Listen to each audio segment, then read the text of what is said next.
In Nigeria as well, election is one of strategy. And the strategy of election in Nigeria is very simple. Bribe Inec, bribe Judiciary, commandeer the security, and they are done. The people that destroyed 23 election is Inec and Judiciary. The rules were clear. The Electoral Act is not perfect, but it was very clear.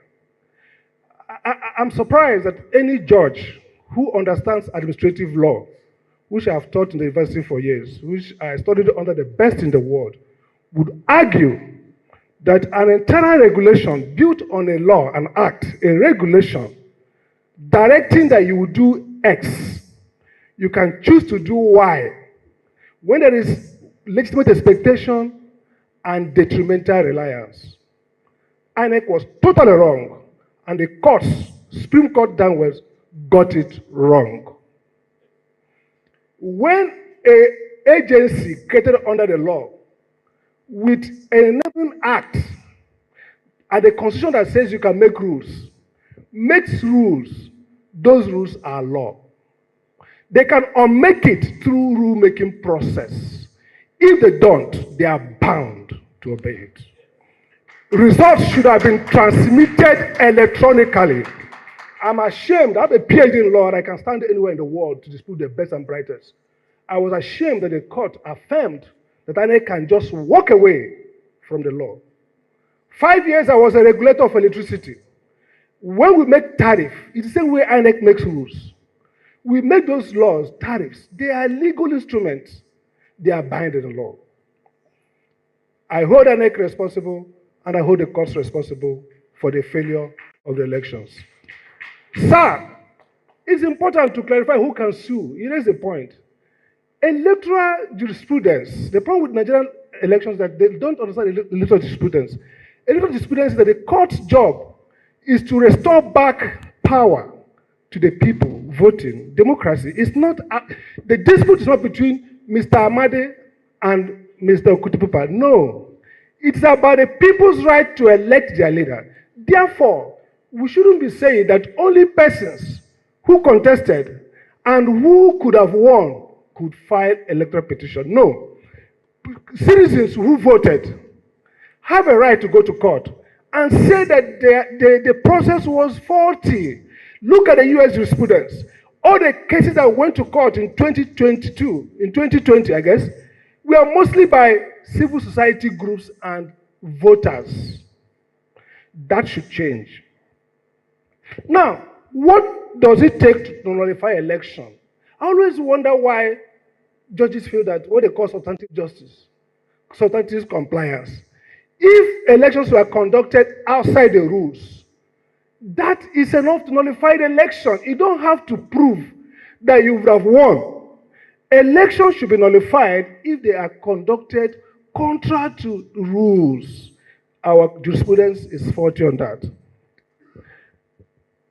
So the question then is, there's a key point somebody mentioned about too much burden on the judges. It is caused by INEC, and I make this clear. The new Electoral Act provides two safeties that we destroyed. First, internal democracy. It says that all candidates must be either elected directly or indirectly. If you choose indirect, then it laid out democratically elected. Let me say it clear. The court has a right and a duty to overrule parties if they present candidates they did not go through the rules of the constitution and their own internal rules. There's no justice like saying, look, there are three people here. Members of the party have a right to due process. That's why the Act provides for it, and that's the Constitution provides for it. So if you do not second-guess politicians, then it's not that you're imposing the candidate, you are requiring them to follow the rules. And that's what the Supreme Court has been saying before. And the final point I want to make is very clear on this. INEC needs to start doing administrative adjudication. Now, let's be very clear.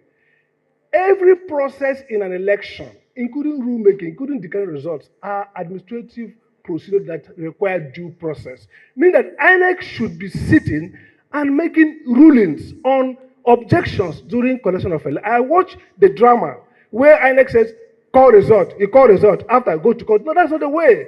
There is an intermediate procedure before adjudication in court. That is administrative hearing. You must establish the validity of those results through a process that Inec can now make rules, which the court will now review through judiciary review. So the critical point is here, and I want to end on this note. The Amadi case you mentioned, sir, interesting case. The court did something that was nice, but look at the failure. The issue is, it's not for the court to impose candidates. Courts can verify results and ask people to elect to go back. So we have to redraft timelines to allow for repeat elections, not imposition. And the key point here then is that this is not a matter of nicety. I like the point you made. Politicians are mad dogs. You need to police them. But when the policer of mad dog is himself mad, then that's confusion. The judiciary should no longer be thinking of politicians as people who want to do public good. The public interest is to impose order and regularity in politics, not to allow politicians to self-regulate. That is a lesson of history. I don't blame politicians, I blame judiciary, I blame Inec, because they abandon their work, and politicians are the ones who can never see power and leave power. You have to treat them as persons who have adverse interest to public interest and force through regulation the convergence of private and public interest. Thank you very much. Nigerians, we need to wake up. See, we need to begin to take actions. And you know, we can't just continue talking like this, because what I have observed is we just talk. After 3 or 4 days, the matter dies down. No, what we should do now is seize the opportunity of the Freedom of Information Act and begin to ask questions. We need to start writing petitions. Because without petitions, these security agencies, anti-graft agencies, they will pretend as if they don't know what's going on. And in fact, I won't blame them, because as far as the NNPC is concerned, it's only what they tell EFCC that EFCC can know. It's only what they even tell Tinubu that Tinubu can know. He can know more if he's savvy enough. But you know, because of his age, I am very certain that Mele Kyari and his cohorts at the NNPC are giving Tinubu the runaround. But what does he care? So far as he gets his billions. What does he care? So it is up to us to come together and begin to use Freedom of Information Act to request for information and begin to use petitions. We need to begin to write petitions. I'm drafting one. When I am done with it, I'm going to present it so that the petition will not be coming from one person. When it's coming from one person, it's easy for them to target that person, either by bribing the person or by taking the person out. But if it's coming from many people, then it's difficult. That's blockchain technology. It's difficult for them to take the person out or take any person out or even bribe any person. So for security reasons, the petitions, the Freedom of Information Act, all of these things must be coming from different people. So when I finish it, I will post it. We must all take action together. All of this fuel scarcity we are experiencing now, it's a gimmick. They want to use fuel scarcity so that when you guys are tired of fuel scarcity and they now come and tell you that the landing cost is 1,300 per litre and that they must sell at 1,500 naira per litre, 1,800 naira per litre, you will not complain. That's what they are driving at. And unless we take action now, they will get away with it. They got away with it before. Don't sit down there in your comfort of your house and say it cannot happen. No, it will happen again unless we take action.